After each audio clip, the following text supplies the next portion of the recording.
Good afternoon. I've just come back from Parliament where I've announced the next phase of our economic support. My main message today is this. Our economic plan is evolving because the situation is evolving. In March, we hoped we were facing a temporary period of disruption. What's now clear, as the Prime Minister and our scientific advisors have said, is that for at least the next 6 months, the virus and restrictions are going to be a fact of our lives. So, as our economy and labour market adapts and evolves to this new normal, our plan needs to adapt and evolve as well. What does this mean in practice? Well, today I've announced 5 new measures. We're protecting jobs through the new Jobs Support Scheme. The government will directly support the wages of people in work, giving businesses who face depressed demand through the difficult winter months the option of keeping employees in a job on shorter hours, rather than making them redundant. We're also extending the self-employed scheme to sit alongside that.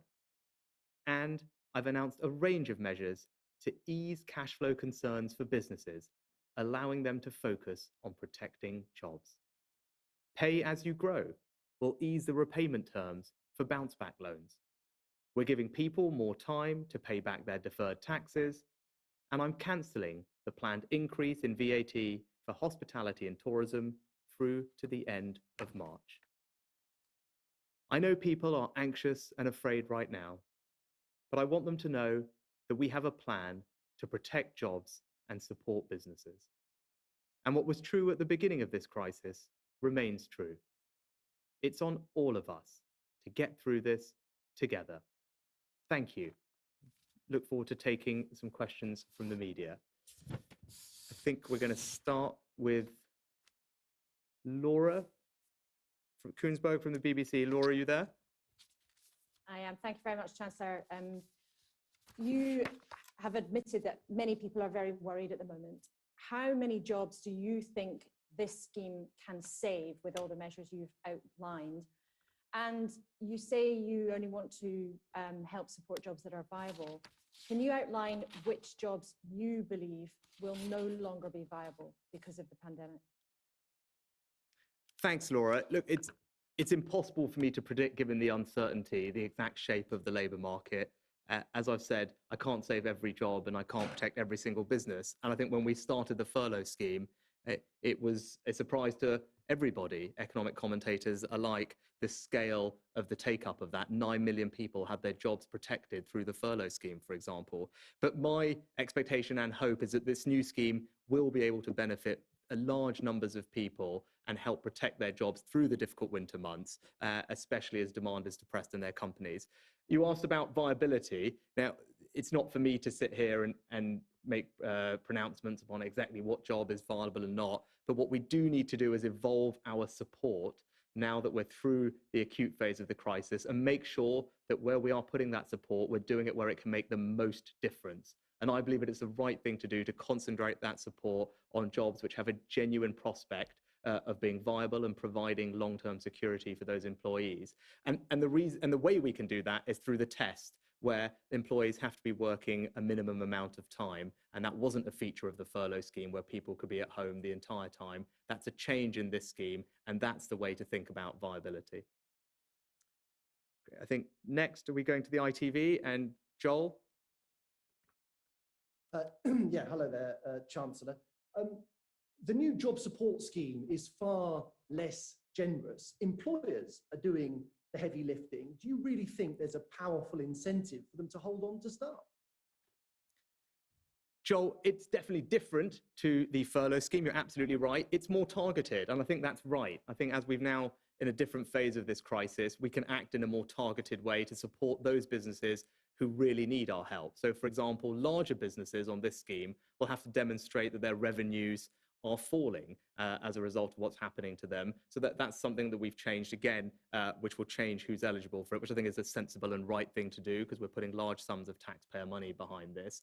And in terms of generosity, I think actually what this scheme does is demonstrate that there is a partnership because of the time that people are not working. If you think about that cost, that burden, that is shared equally between the employer, the government, and the employee themselves. And I think that's a very fair way to approach this. We're all in this together, and that's the right way that this scheme should operate. And I think the last thing I'd say is you can use this scheme in conjunction with the jobs retention bonus that we put in place in the summer. And if you look at the combined impact of those, I think it provides a very significant cash incentive for businesses to retain their staff, even if that means on reduced hours. Next, we're going to Sky and Ed Conway. Hi, Chancellor. The Prime Minister told us today that no one should be penalised for doing the right thing when it comes to COVID-19. I just wonder, what's your message for those thousands, millions perhaps, of employees who are being penalised by your restrictions and who won't be helped out by your new scheme? I think, Ed, I think it's wrong to talk about people being penalised for the restrictions. I think, look, we have to have these restrictions, all of us collectively together, because that's the only way and the best way to suppress the spread of this virus. And in the end, that's the best way to protect all of us. So I don't view them quite in the same way. But you're right, we don't want people to be disadvantaged as best we can by what's happening, which is why we've put in place, I think, incredibly generous improvements to our welfare system through the increases in universal credit, the local housing allowance, which helps people with their rental payments if they need it. We created a hardship fund for local authorities for those of their vulnerable citizens who are struggling with council tax payments. So I think we've put in place a range of things to help the most vulnerable. And most recently, for those who are being told to isolate because of the track and trace system, they, if they need, will have access to a £500 payment to help tide them through that if their earnings are going to see a significant disruption and they need that extra assistance. So I think that demonstrates our commitment to make good on that pledge. We want people to be supported to do the right thing. And throughout all of this, we want to make sure that we protect the most vulnerable in our society. I think next we're going to Channel 4. Is that right? Helio, are you there? Hello? Yes, thank you, Chancellor. I'd really like to pin you down on this question of viability, because people at home will be very anxious about whether their jobs are viable. I mean, we spoke to a sandwich shop owner yesterday who's been in the city for 40 years. I wonder, Chancellor, if you would encourage that shop owner to keep his staff on, despite the fact that trading has gone down 90% since people were told to work from home. Do you think jobs like those, where trading has fallen off completely, are those jobs still viable? I think, Helia, as I said, it's not for me to sit here and make pronouncements on every individual job. What I want to be able to do is provide as much support as possible, given the constraints that we operate in. We obviously can't sustain the same level of things that we were doing at the beginning of this crisis, but nor would it right to do so either, because the situation has evolved. This is now something, as I said earlier, we know is going to be a fact of our lives for a while to come. And that means the economy is going to change and adapt. I can't promise that everyone can go back to the job that they used to have. And that's why, in the summer, we outlined a range of measures to help people find new opportunities. So, for example, we've increased our investment in apprenticeships. We've created the Kickstart scheme. All of that is designed to help people find a new future if the job that they used to have is not one that is going to be there for them now, despite the considerable support we've put in place to try and protect as many of those jobs as possible. Next to Channel 5 and Andy Bell. Andy, good afternoon. Afternoon, Chancellor. The fact is there are still some big sectors of the economy which are absolutely restricted and having terrible difficulties because of restrictions put in by the government. Hospitality is obviously the one that comes to mind. You did have the choice to have the furlough scheme in specific sectors. You've decided not to. People are absolutely clear that there will be jobs lost in areas like hospitality. Are those, as a result of your decision, are those jobs that are going to be lost just the price that now has to be paid for, as you would put it, adapting to the government's response to this pandemic? Andy, you talk about hospitality rightly, because it's an industry that's been particularly affected by what's happened over the last few months and continues to be affected. I think it's probably worth reminding ourselves about what we have done for that industry. So everyone in that industry is not paying any business rates whatsoever this year. That's a significant part of the business's cash flow. We've also provided those businesses with cash grants of £10,000 or £25,000, something that was not available for other industries and has made an enormous difference to almost 1 million small and medium-sized businesses. Obviously, we had the initiatives over the summer to help try and catalyze demand in that industry, and the VAT cut from 20% to 5%, which is worth billions of pounds of support to that industry. And obviously, I announced today that that VAT cut, which was meant to expire in January, will be pushed out through to the spring at the end of March. So I think that represents a considerable amount of support for that industry at what is, I appreciate, a very difficult time. And they will also be able to make use of this new scheme. I think for most people in that industry, they're open and they're operating, but they are having depressed demand. And the scheme that I've outlined today, the job support scheme, is designed to deal with exactly that situation. It helps them reduce their employees' hours. We all chip in to make up some of the difference, and the job can be saved and no one has to be let go. So I think it can help. Next, we go to Times Radio and Tom Newton-Dunn. Good afternoon, Chancellor. Hi, Tom. Hi. You've been very honest in wanting to level with the British public. Perhaps you continue to do so. Can you say with any surety that unemployment won't go over 4 million during this pandemic? And talking directly to the people who will lose their jobs, okay, you don't want to put a number on it, but can you say to them that your interventions are enough to get them back into new work by Christmas? And if not Christmas, then when? Well, Tom, I think I would be lying if I could try and give you precise numbers or timeframes for what's going to happen when. We're dealing with unprecedented economic uncertainty. That's not just me who would say that. I think it would be most economic commentators and forecasters. Of course, unemployment is already rising and will continue to rise. That's a complete tragedy. We've already lost 700,000 jobs. Those people's security is now under threat, which is why I'm doing absolutely everything I can. It remains my number one priority to protect, support, and create jobs wherever I can across the economy. Not going to be able to save every job, but I think the interventions we made in the summer to create new jobs, we talked about the Kickstart scheme before. That's a landmark program to provide job placements for young people who are at risk of long-term unemployment. That will be up and running very shortly. Applications are already coming in. Those young people will start their new jobs in weeks, in the coming months. There will be 250,000 of them over the next year. So some of the actions we've taken are already starting to bear fruit. We're increasing the capacity of our job centres. We've invested in new apprentices at a time where it's difficult. So look, we're throwing everything at it. Things are already happening, but there's a lot of difficult times to come. But I want people to be reassured that we will keep focusing on this. It remains my number one priority. If we go to the Financial Times and Delphine. Hello. Chancellor, you've underlined the need for the support measures to evolve as the situation evolves.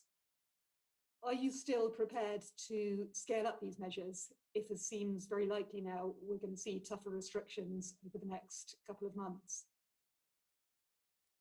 I think, Delphine, first of all, we've just announced all the measures. So I think that it's important that we let them take hold and implement them. And actually, we're acting in advance of what we know will be a difficult winter economy. I think we know the coming months are going to be tricky, and that's why we've acted with speed. We've been working on these plans for a while. Now was the right time to outline them. They will come into force imminently and make a real difference to businesses on the ground. So I hope you'll be reassured by that, and people can be reassured by that, that we always stand ready to do what's necessary. I've been consistent throughout this crisis that this is an unprecedented situation. It demands a bold response, it demands rapid responses, and it demands creative responses because we haven't dealt with things like this before. So we're going to try new things. I think the job support scheme is an example of that. That's something that has never been tried at this scale in the UK labour market before. And I believe it will make a genuine difference to people's prospects. But if you're asking me if I'm ready to do more as the situation evolves, of course I am, and that's what we have been doing, and that's what we will continue to do as we get through the winter and through to next year. I think next to the Daily Mail, Ruth Sutherland. Ruth, are you there? I'm here. Yes, good afternoon, Chancellor. Hi. Obviously, it's entirely right that we support jobs and we support businesses at this hugely difficult time. But how are you going to pay the bill in the long term? Ruth, I'm delighted that you asked that question, and it's really important. Of course, at the moment, we're providing a lot of support. We can't continue to provide the same degree of support that we did at the beginning of this crisis and sustain it at that level. It's simply not, it's not affordable and not sustainable for a prolonged period of time, which is now, we've evolved the situation. The economy is reopening, things are growing again, albeit from a low base. And that's why we are now doing support in a more targeted way, concentrating it on where it can make the most difference, because we have to be mindful of the cost of all of these things. I think everyone is cognizant of what we have done, the scale of what we have done. The situation would have been worse if we hadn't done that. So I think in the long term, it's the right thing to do to have acted in the way we have and to continue providing support to the economy as we go through this difficult winter time. But you're right, over time and as the economy recovers, we absolutely need to have an eye on our public finances and to make sure that we're in a strong and sustainable position. And it's only because of the decisions that were taken before I had this job by previous chancellors that our public finances were in a strong position. I pay tribute to my predecessors for making those difficult decisions. That's what enabled me to react in this particular way. It reminds us of the importance of repairing public finances, having a strong economy, so that when problems like this come along, you can throw a lot at them. But I will obviously have to make similar difficult decisions in the future as we get on a path back to sustainability. But right now, the priority is supporting the economy, throwing everything we've got at protecting people's jobs, and that's what I will continue to do. Next, to the Times and Phil Aldrich. Phil, good afternoon. Afternoon, Chancellor. Capital Economics have come up with a estimate of about £5 billion for the cost of these interventions today. I just wondered if you had a more accurate estimate of the cost of these schemes. Yeah, I will publish full costings later in the autumn, and the OBR, the Office for Budget Responsibility, who are the independent watchdog, will cost all of these things. So there'll be full transparency and disclosure about that, as is normal, and you'll be familiar with that process. I think roughly the VAT cut will cost about £800 million, and that comes on top of the existing estimated cost of about £2.5 billion, which is the cost of the VAT cut from when we announced it through to January, and £800 million for the extension. So that's £3.5 billion of total support for hospitality through that measure alone. I think some of the loan deferrals and tax deferrals are slightly complicated to cost, and we can take that offline and I can walk you through it, but the OBR will do all of those, because what we're doing there is deferring payments in that way. And then obviously the most important thing, the job support scheme, it's very tricky to be precise about exactly how much that will cost, because we don't know the exact take up.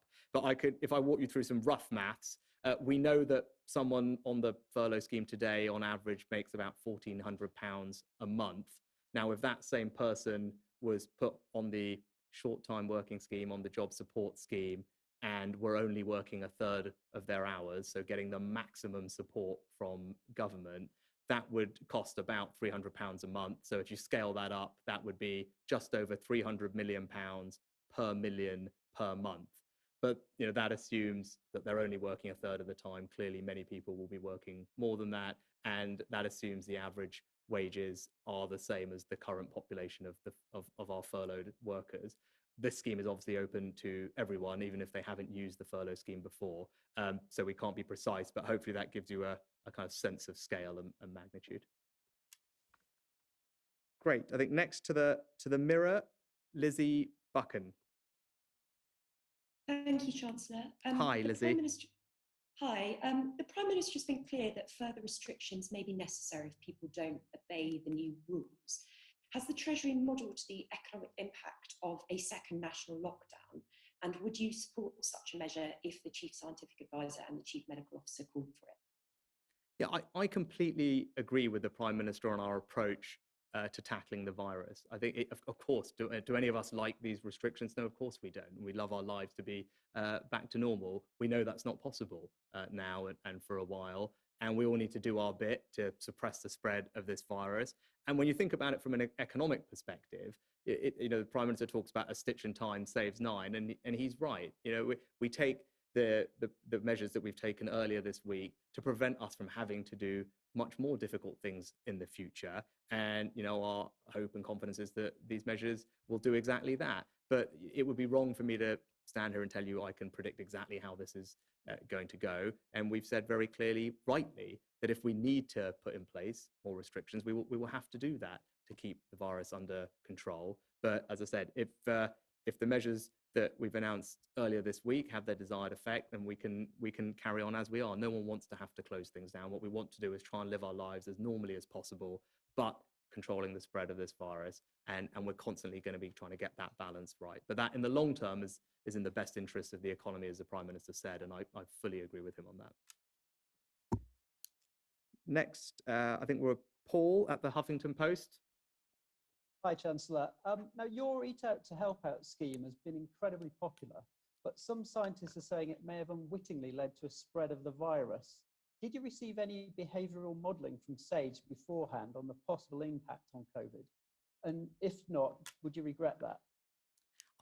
I think, Paul, in terms of the spread of the virus, if you see what's happening in our country, as you've heard from our scientific advisors, we're following similar paths to other countries in Europe. For example, France and Spain, Belgium, we know has dealt with this before. So I think it's probably simplistic to look at any one thing. What's happening here is similar to what's happening in many other countries. And of course, there are lots of things going on at the same time towards the last few weeks and as we get into a season for respiratory illnesses. So there's going to be lots of different factors at play as to why the virus is acting in the way that it is. But more broadly, I don't think it's the wrong thing for the government or indeed people to want to try and get their lives back to normal. I said in the summer that we'll have to learn to live with the uncertainty of the moment, and that's what we're all going to have to do.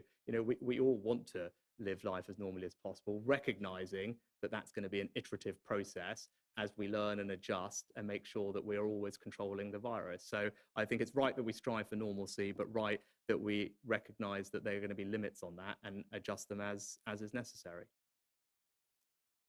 Next to The Guardian and Larry Elliott. Afternoon, Chancellor. Hi, Larry.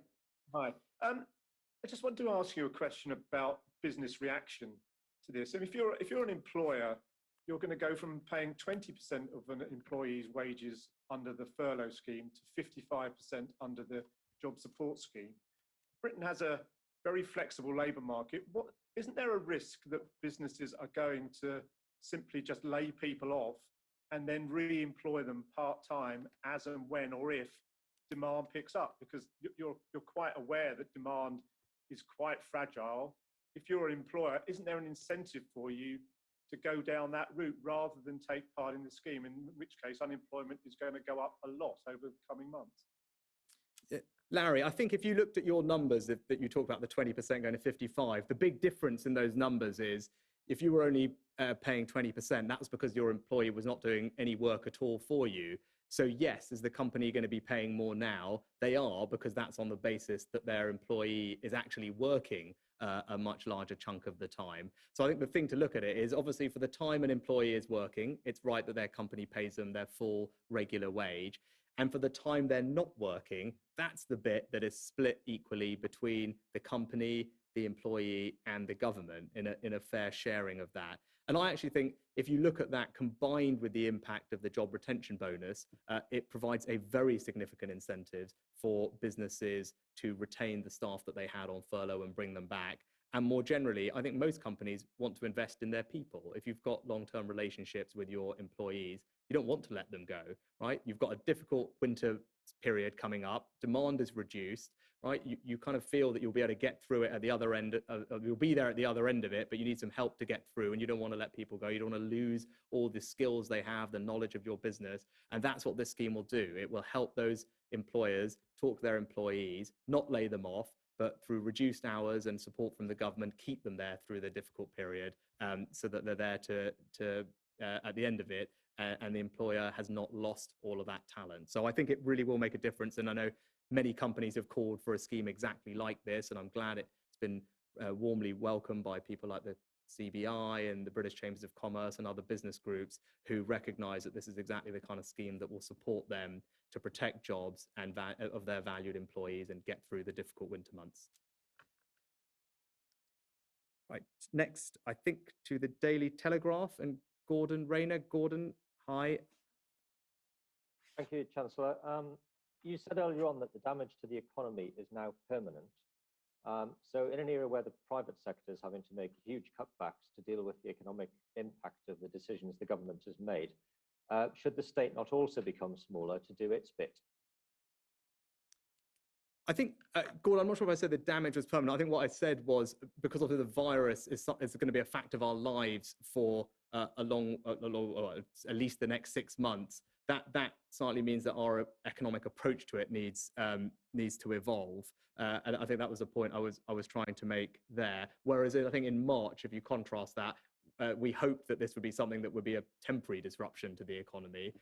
Obviously, the way things have gone, this is, as I said, going to be with us for a while to come, so it's right that the support adjusts. Look, in terms of what's the role for the state, there's two things. One, at a situation like this, a time like this, it's right that the state steps in to provide the support that we have done to people around the country and the businesses that employ them, and indeed our public services. I mean, we're dealing with something of an unprecedented scale in how many people it affects. It affects the whole country, the severity with which it affects them. And indeed, it's the state that's putting in place restrictions on all of our activity in order to suppress the virus to our collective benefit. So I think that does mean the state has a slightly different role to play, versus peacetime, if you want to make that analogy.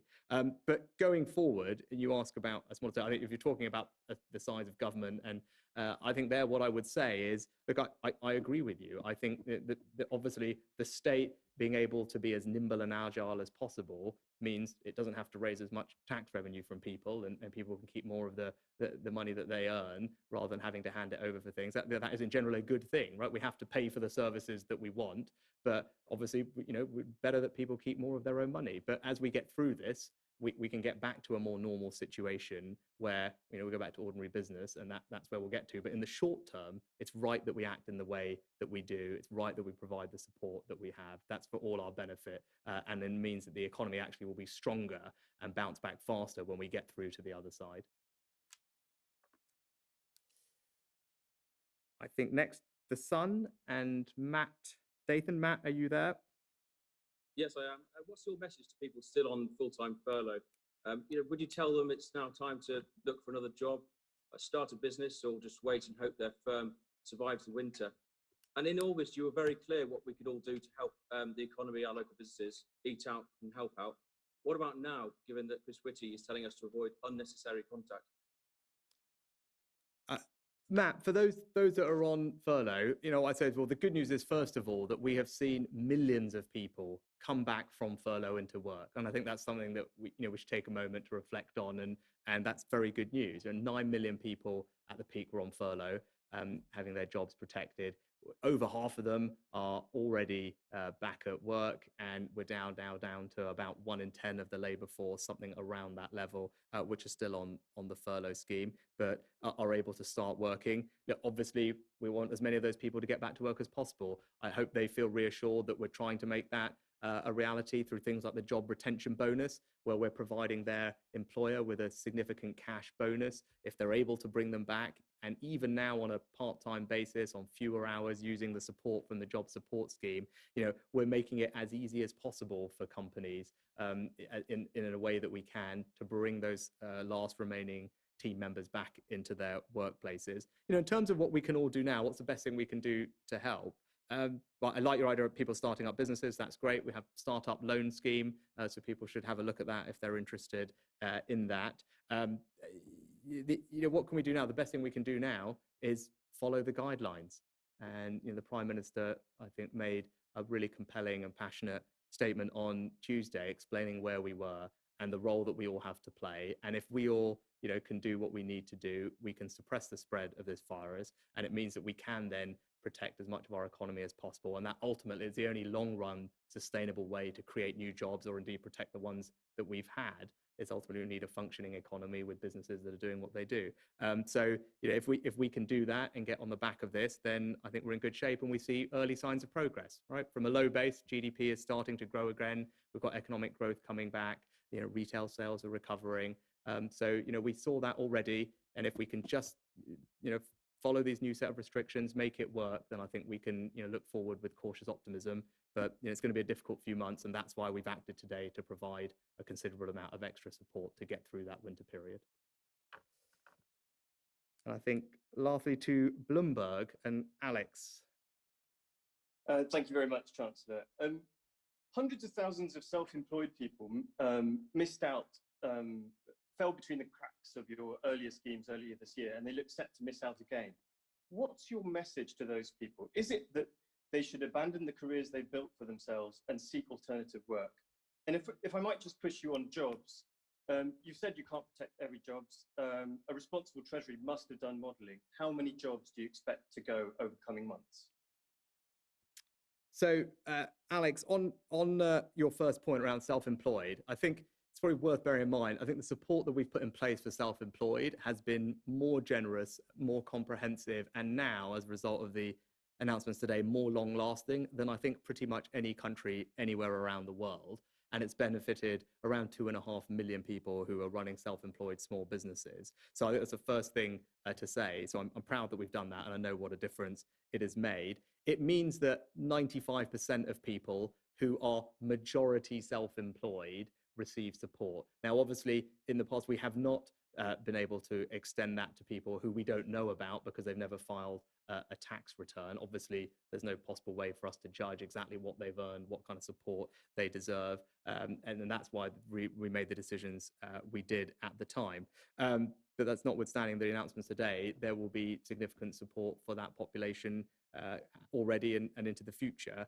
And to your last point, I don't, and I can point you to independent forecasters like the Bank of England or the Office for Budget Responsibility, and their forecasts don't make for good reading, right? They're forecasting unemployment to go up to high single digits by the end of the year, right? That is a tragedy, but it's not that that's something that's coming. It's already starting to happen. Almost 750,000 people have already lost their job as a result of what's happening to our economy, and that's why it's my #1 priority. That's why from the beginning of this crisis, I've been determined to try and protect as many people's jobs as possible. That's why we introduced the furlough scheme. That's why in the summer, as our economy was reopening, I announced the £30 billion plan for jobs to support, create and protect jobs across the United Kingdom, particularly for young people with initiatives like our Kickstart scheme, which is getting going. And that's why today, to help businesses get through the difficult winter period, we've announced the Job Support Scheme, a radical new policy to help protect as many jobs as possible by chipping in together with an employer to allow them to keep people on part-time work rather than laying them off. So all of this stuff put together, I think, shows you how committed I am and the government is to trying to do everything we can, protect as many jobs as possible, especially now at what will be a difficult few months. But I'm confident that we will get through it, and we will get through it together. Thank you very much.